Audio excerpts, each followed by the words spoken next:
Hi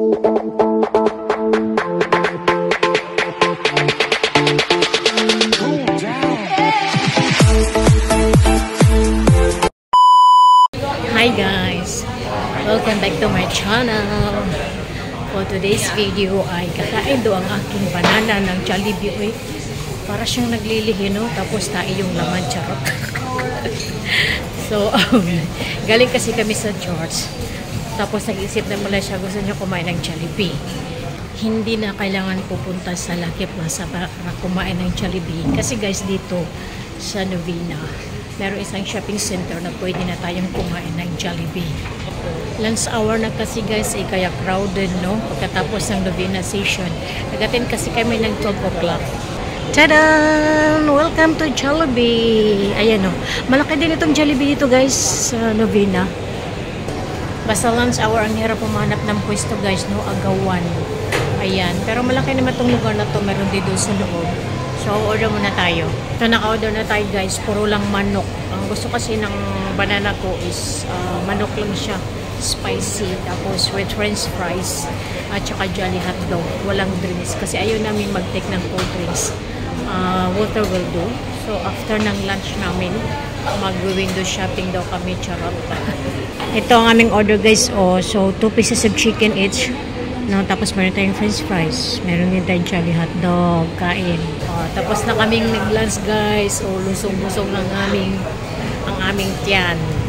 Diba? So this time, mag-ikot-ikot muna. Sabi niya kasi magkano daw kami mag-window shopping. Pero alam naman, pag sinasabing window shopping, minsan, meron talaga tayong nabibili, diba? So masakit sa mata o magpapabusog muna tayo ng ating mata. Nandito kami sa Junction 8 kasi isang shopping mall dito ay nag-closing down sales. So hindi lang 50% kung hindi 70%. So ang ganito kasing oportunidad, magandang mamili basta may pera. Diba? Kasi super mura. Last week kasi pumunta na kami dito, nakabili na ako ng mga gamit sa kusina. 2 days ago din, nakabili din kami ng mga bedsheet. So, mura lang talaga siya. Less 70%. Dating 100 plus, tapos nagiging 59 plus na lang. So, babalik kami kasi bibili kami ng another bedsheet para sa mga anak ko. Akit doon sa kabila. No more? No, maybe upstairs. They still have what? Ayan. So, nandito pa pala sila kasi sabi hanggang tomorrow na lang Sunday. So, tingnan natin. Ayan guys. Oh, PSG Select. So, ayan, tingnan nyo. Ang daming mura. Closing down sales. No? Nakabili ako ng mga, dyan, ng mga luwag ba guys ba? Tag $5 na lang. Tapos, frying pan. So, nakabili din ako. Less, na lang siya. Parang 70% yun. Ayan. Tingnan nyo. So, ito, nag-sales din sila, So, hanap kami ng, guys. Comforter pala. Wala na, guys. Wala nang swerte guys, ubos na yung comforter pala. Kasi naghanap ako ng super single para doon sa bed ng bunso ko. So wala na. Sa sobrang dami ba nang bumili kasi worth buying dahil 70% discount eh. So maghanap na lang tayo sa iba. Pagkatapos natin naggala, kumain at nag-window shopping daw. So this time ay magluluto na kasi dinner time na guys. So just nice pagdating namin sa bahay ay dinner time lang. So 3 putahe uli ang ating lulutuin ngayon. Mayroon akong pork belly dito na baboy. So lulutuin ko to siya guys. Gagawin nating pork belly halang-halang. No? Ayan. So islice natin yan mamaya guys, no? Alam mo is 1 kilo yan siya guys. Pero pag i-slice natin yan, marami yan siya mamaya. Meron tayong red snapper na isda. I-steam natin yan siya mamaya. At meron tayong fish head na salmon. Ayan o, salmon fish head. 3 siya. So, ituwa natin ito guys. Gawin nating tinula. Ayan, fresh na fresh pa ito. Nabili ko kanina. So, 3 putahe. Sabaw may baboy. At meron pa siyang steamed fish. Ayan na guys. Ito, na-slice na natin. Nahiwa-iwa na natin guys, no? Ayan. Yan ang ating pork belly. At ito naman ang ating mga panakot. Meron tayong white onion, meron tayong sili green, meron tayong chili padi ang tawag namin dyan. Kasi halang-halang nga, diba? Siyempre, may bawang. Tapos meron tayong chop na luya. So, itong ating panakot sa ating pork belly halang-halang. Ilagay muna natin lahat ito siya guys. Pakuluan muna natin. Yung parang ano muna, wala siyang mantika. Pero kanina, inano ko siya. Minasas ko siya sa asin. Meron yan siyang asin. So, ito sa pakupsan ba, no? Binisaya ka, no? Ayan. So, hayaan muna natin yan siya medyo mag-dry. Tapos, mamaya, balikan natin. Nakalimutan ko guys, maglagay pa tayo ng daon ng laurel. So, meron 3 pirasong daon ng laurel. At, maglalagay din tayo mamaya ng coconut milk. Ayan. Coconut milk. So, bali, isang malaking 6.8 ounce. At mayroon pang maliit. Kasi kung dalaway natin ng ganun, sobra ng lapot niyan mamaya. Ito na rin yung ating gagawing tinula, guys. Ayan. Chinap ko na siya yung ulo ng salmon. No, masarap ito, no? Pag gawin nating tinula. So, lagyan natin ng yan. Lagyan natin ng 3 siling mahaba. Anong tawag niya? Espada. Maraming kamatis. Yan ang ilagay natin. Mamaya maglagay din tayo ng spring onion. Medyo nag-brown na siya, no? Nag-golden brown na siya, guys, no? So, lumabas na ng konti ang kanyang mantika. At saka yung mantika niya, yun ang gagamitin din natin mamaya panggisa ng mga ibang ingredients. Nagpitik na siya, guys. Ayun, oh.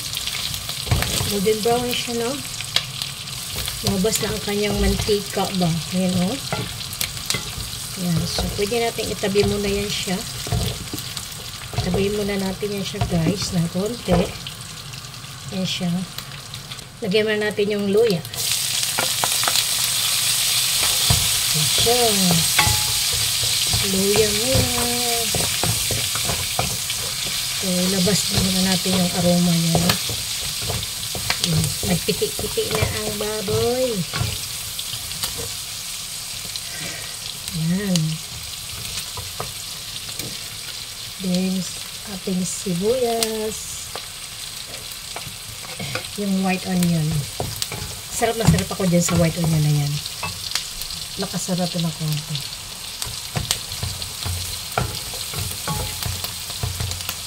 So, okay na yan.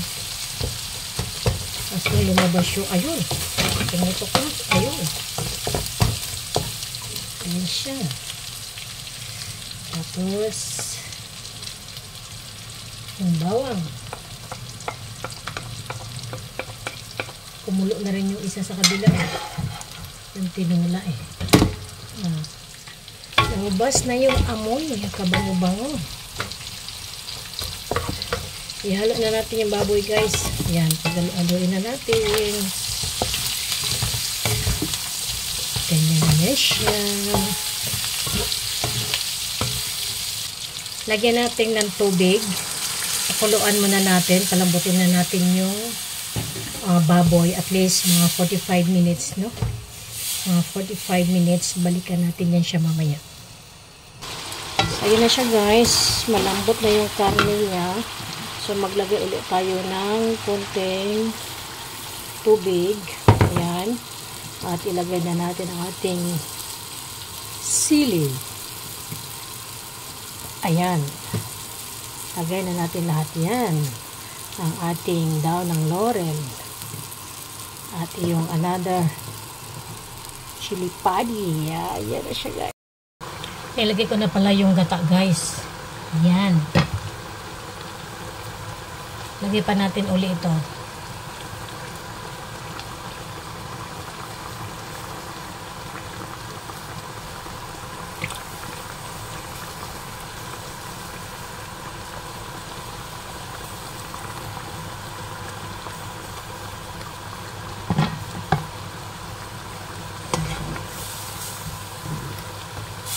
At halo-haloin lang. Halo-haloin lang.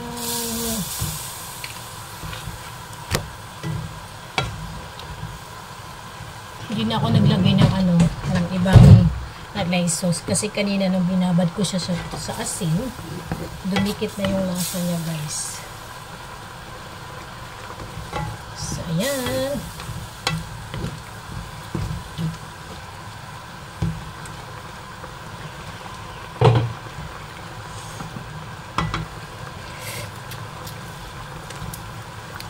Yan, luto na ang ating pork belly halang-halang.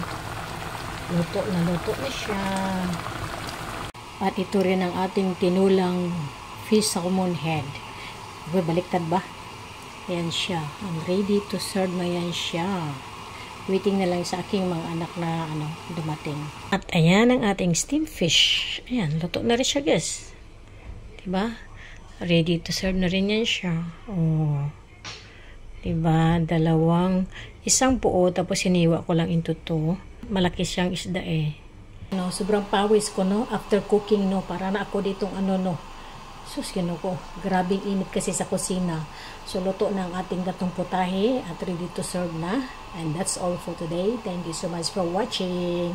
This is Isabel. Bye!